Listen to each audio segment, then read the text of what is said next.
2026 சட்டமன்ற தேர்தல் வந்து திமுகவுக்கும் தாவேகாவுக்கும் தான் போட்டியா இருக்கும்னு சொல்லிட்டு விஜய் சொல்லியிருக்காரு. களம் அப்படிதான் இருக்கும்.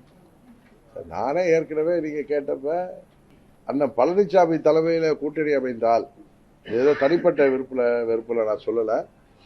பழனிசாமி அவருடைய கேண்டிடேச்சர் 21 தோத்து போயிடுன்னு அப்ப என்ன அணுகினவங்கள்ட்ட நான் சொன்னேன்.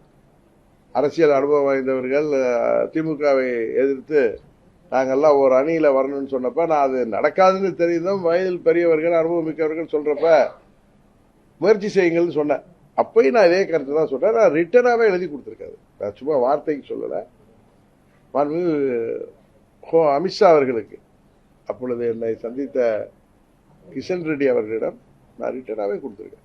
அப்ப நான் சொன்னது, நீங்க பழனிசாமி முதலமைச்சர் கேண்டிடேட்னா நம்மால் வெற்றி பெற முடியாது. நாங்கள் உங்க கூட வந்தாலும் 100 தொகுதிகள் வென்றால் வெற்றி பெற முடியல.